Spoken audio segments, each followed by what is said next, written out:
नमस्कार साथियों, आज इस वीडियो के माध्यम से हम mkdir कमांड का उपयोग सीखेंगे। mkdir कमांड का उपयोग काली लिनक्स में डायरेक्टरीज बनाने के लिए किया जाता है।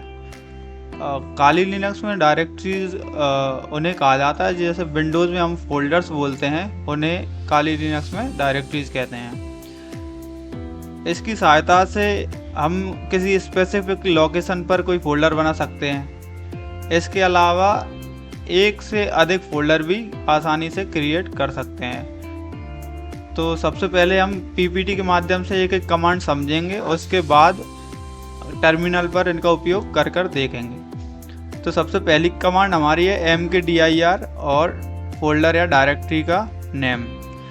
तो सबसे पहले ये सबसे सिंपल डायरेक्टरी बनाने के लिए यूज होती है, और mkdir के बाद इस कमांड के बाद आप उस फोल्डर का नाम दे देंगे तो ये फोल्डर बन जाएगा। चलिए अब टर्मिनल पर चलते हैं और इसको बनाकर देखते हैं। जैसा कि आप देख रहे हैं, मैं अभी मेरी करंट जो डायरेक्टरी है वो होम, काली, डेस्कटॉप और यूट्यूब नाम के फोल्डर में है। तो मैं इसमें एक फोल्डर क्रिएट करता हूँ, जिसको मतलब डायरेक्टरी बोलते हैं। डायरेक्टरी बनाते हैं हम, मान लीजिए mkdir कमांड के बाद हम राम नाम से एक डायरेक्टरी बनाते हैं। तो देखते हैं ये क्रिएट होती है क्या। हाँ, और लिस्ट करते हैं। लिस्ट करके देखेंगे कि ये पहले से एक डायरेक्टरी नरेश नाम से थी, अब एक राम नाम से डायरेक्टरी बन चुकी है। तो सिंपली ये हमें एक डायरेक्टरी बनाने का ऑप्शन रहता है। इसके अलावा अगली कमांड देखते हैं हम। अगली कमांड में हम एक पी स्विच का उपयोग करके कोई डायरेक्टरी बनाएंगे, लेकिन उसके साथ उसका पाथ दे सकते हैं। मतलब हम यदि कोई पाथ देते हैं, उसके बाद वो डायरेक्टरी वहाँ क्रिएट हो जाएगी। इसके अलावा यदि उस पाथ में पहले से कोई डायरेक्टरी नहीं है, मान लीजिए जैसे होम, काली या यूज़र जो है, डॉक्यूमेंट और ये प्रोजेक्ट और टेस्ट, इनमें से यदि कोई डायरेक्टरी हम नई डायरेक्टरी देते हैं और उनका वो पहले से एग्जिस्ट नहीं करती, तो ये क्रिएट हो जाएंगे। मैं आपको टर्मिनल पर अच्छे से समझाता हूँ, शायद बोलने में उतना समझने नहीं आएगा।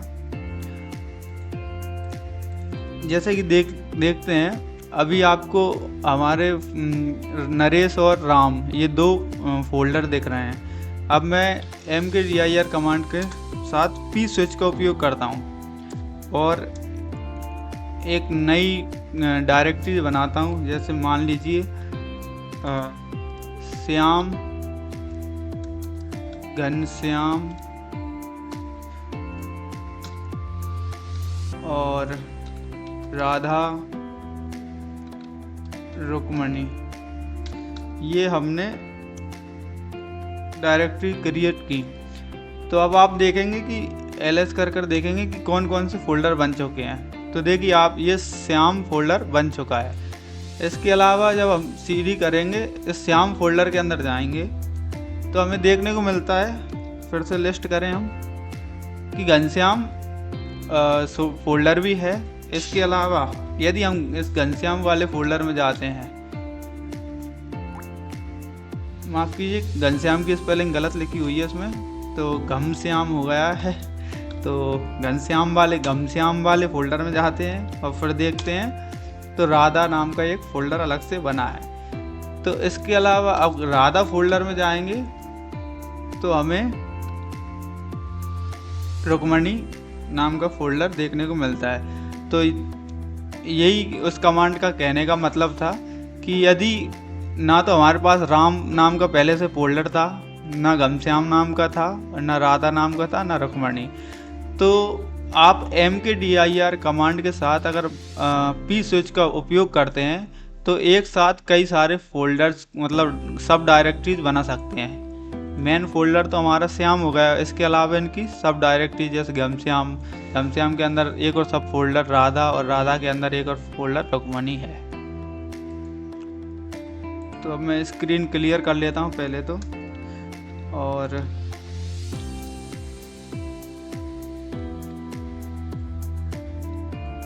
वापस आने के लिए हम क्या करेंगे, ऊपर YouTube वाले फोल्डर में आने के लिए अब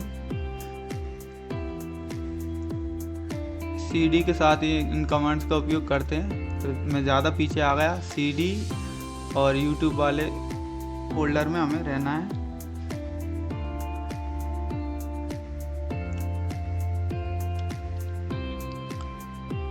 चलिए अब नेक्स्ट कमांड पर चलते हैं। तो नेक्स्ट कमांड हमारी है mkdir-v और इसका फोल्डर का नाम। इससे क्या होता है, इसका -v स्विच लगाने से आपका क्या होता है कि ये आउटपुट दिखाता है जब डायरेक्टरीज क्रिएट होती है। कहने का मतलब ये है कि ये सिर्फ स्टेटस दिखाता है, वर्बोज आउटपुट देता है कि डायरेक्टरी क्रिएट हो चुकी है या कोई प्रॉब्लम है तो वो दिखाएगा, या एक साथ आप 2 या 3 डायरेक्टरी क्रिएट कर रहे हैं तो हर एक डायरेक्टरी का नाम शो करेगा कि ये डायरेक्टरी क्रिएट हो चुकी है। तो मैं आपको प्रैक्टिकल करके दिखा देता हूँ। जैसे ही हम mkdir और -v स्विच का उपयोग करते हैं और मान लीजिए अंशु नाम से मैं एक फोल्डर बना रहा हूँ, तो ये लिखा आ जाता है। -v के कारण ये इसका आउटपुट आपको देखने को मिल रहा है, क्रिएटेड डायरेक्टरी अंशु। यदि मान लीजिए हम फिर से यही डायरेक्टरी बनाते हैं तो ये क्रिएट नहीं होगी क्योंकि पहले से अंशु नाम की डायरेक्टरी है। तो ये आपको आउटपुट दे देगा कि कैन नॉट क्रिएट डायरेक्टरी क्योंकि अंशु फाइल एग्जिस्ट। तो ये वर्बोज आउटपुट के कारण हमें देखने को मिल रहा है। और वर्बोज आउटपुट में एक जैसे हम p स्विच का उपयोग कर रहे थे, जैसे मान लीजिए हम एक नीरज नाम से फोल्डर बनाते हैं, उसके बाद एक स्वाति और सक्षम, अगला फोल्डर ये सक्षम दे देते हैं। अब इसके साथ में हम यदि v स्विच का प्रयोग करते हैं, ये मैंने v स्विच लगा दिया इसमें, तो क्या होगा कि ये आउटपुट में ये सबका नाम शो करेगा कौन सी डायरेक्टरी कब बन चुकी है। तो देखिए सबसे mkdir कमांड में created directory Neeraj, created directory Neeraj oblique Swati और क्रिएटेड डायरेक्टरी नीरज स्वाति सक्षम। तो आपको समझने आ गया होगा कि v स्विच का काम होता है कि वर्बोज आउटपुट देने लगते हैं। इसके अलावा अब नेक्स्ट जो हमारी कमांड है वो है डायरेक्टरी में परमिशंस देना। अब जैसे हमने mkdir कमांड के बाद यदि आप -m स्विच का उपयोग करते हैं और उसकी परमिशन सेट कर देते हैं तो वो फोल्डर उसी परमिशन के अनुसार काम करेगा। यदि आपको परमिशन के बारे में ज़्यादा जानकारी नहीं है तो मैं आपको बता देता हूँ कि परमिशन कैसे सेट की जाती हैं। ये एक चार्ट है, इसमें आप देखें ये जो परमिशन है जैसे 755, इसका मतलब क्या है, ये न्यूमेरिक वैल्यू में है और सिंबॉलिक नोटेशन में हम देखेंगे तो इसका मतलब है जो ओनर है उसको रीड राइट और एग्जीक्यूट की परमिशन है। इसके अलावा जो ग्रुप है उसको परमिशन रहेगी रीड और राइट की परमिशन नहीं रहेगी क्योंकि NL है, और इसके अलावा एग्जीक्यूट की परमिशन रहेगी। इसी अनुसार जैसे यहाँ पे भी 5 है तो अदर में भी रीड और एग्जीक्यूट की परमिशन है ना, और इसके अलावा राइट की परमिशन दोनों को नहीं है, ना ग्रुप को है और ना अदर यूज़र को है। ये थोड़ा अच्छे से एक्सप्लेन कर सकता हूँ लेकिन वीडियो बहुत लंबी हो जाएगी, इसके लिए मैं अलग से कोशिश करूँगा कि वीडियो डाल दूँ आपके लिए। तो अभी आप समझ सकते हैं कि जो रीड वाला जो सिंबल होता है उसके लिए 4 का अंक दर्शाया जाता है, राइट के लिए 2 और एग्जीक्यूट के लिए 1। तो जब 7 आप नोटेशन देख रहे हैं तो इसका मतलब इनमें सारी परमिशन है। रीड मतलब 4 और 2 राइट की और 1 एग्जीक्यूट की, 4 2 6 और 1 7, तो मतलब ओनर को सभी परमिशन है। अब 5 का मतलब क्या हो रहा है, 4 तो रीड वाली हो गई और 1 एग्जीक्यूट वाली, तो 5 ये ग्रुप के लिए है। और ऐसे ही 5 में 4 एग्जीक्यूट, 4 रीड की और 1 एग्जीक्यूट की, तो इसी प्रकार इनका देख सकते हैं आप 7 वाली जो है इसमें सभी को everyone has full access not recommended by for security. तो आप ये देख रहे हैं अगर किसी फाइल को सभी परमिशन है तो मतलब कोई भी उसका उपयोग कर सकता है। इसके अलावा ये परमिशन जो 644, तो इसमें भी ओनर को कौन कौन सी परमिशन है, ओनर सिर्फ रीड कर सकता है और राइट कर सकता है, मतलब कि 4 और 2, 4 रीड का और 2 राइट का। इसके अलावा ग्रुप और जो अदर्स हैं उनके लिए 4 परमिशन, मतलब वो रीड कर सकते हैं और सिर्फ रीड कर सकते हैं अदर्स भी। इसके अलावा यदि कोई किसी फाइल का परमिशन 600 है तो मतलब उसमें ओनर रीड कर सकता है उसको और राइट कर सकता है। इसके अलावा किसी को कोई एक्सेस नहीं है।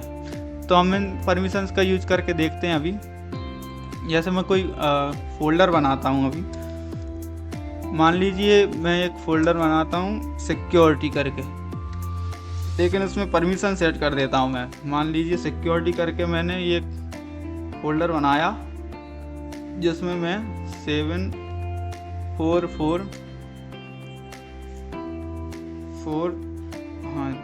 4 और सिक्योरिटी, ये फ़ोल्डर मैंने क्रिएट किया है। तो जैसे कि मैं इसमें अभी अंशु यूजर हूँ और मैं ओनर हूँ इस फाइल का, सिक्योरिटी वाली फाइल का, तो मैं इसमें आराम से जा सकता हूँ और इसमें कोई फाइल भी क्रिएट कर सकता हूँ।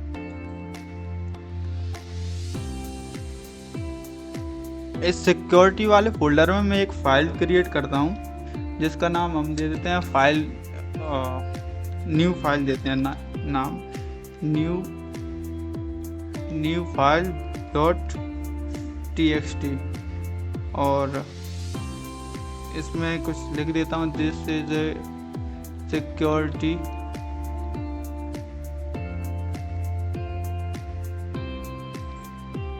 फाइल और कंट्रोल D के साथ में ये सेव कर देता हूँ।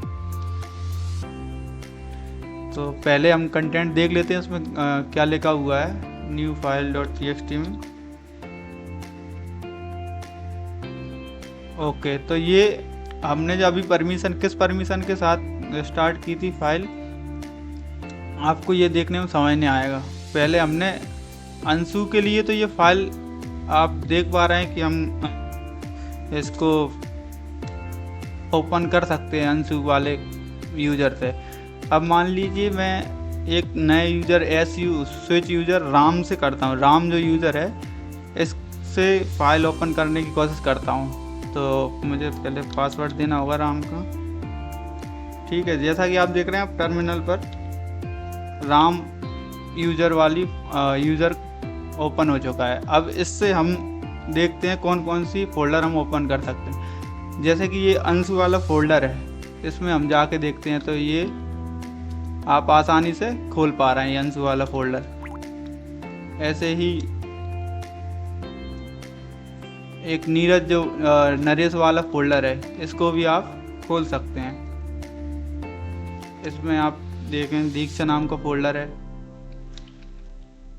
तो इनमें हमने परमिशन सेट नहीं की थी, तो ये सबके लिए एक्सेसिबल हैं। अब हमने एक सिक्योरिटी नाम से जो फ़ोल्डर बनाया था उसमें जाकर देखते हैं।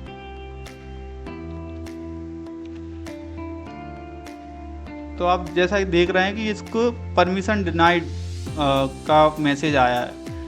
ऐसा क्यों? क्योंकि हमने इसकी परमिशन सेट कर रखी है, जिसके कारण ये कोई अदर यूज़र इसको ओपन नहीं कर सकता। ये वीडियो काफ़ी लंबा हो रहा है।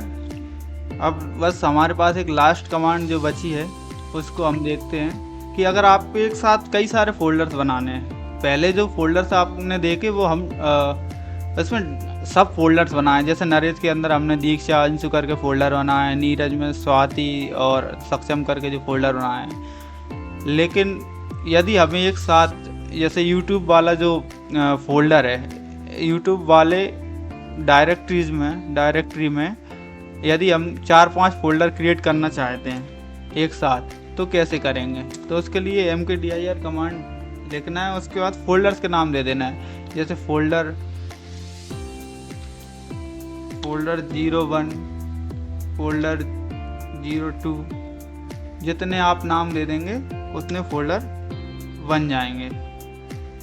तो आप लिस्ट करते हैं तो आप आराम से ये तीनों फोल्डर क्रिएट हो चुके हैं। तो बस इतना ही था आज की वीडियो में। हम लगभग mkdir कमांड की हमने लगभग 5 कमांड हमने सीखी, इसके अंदर जो स्विच यूज करते हैं।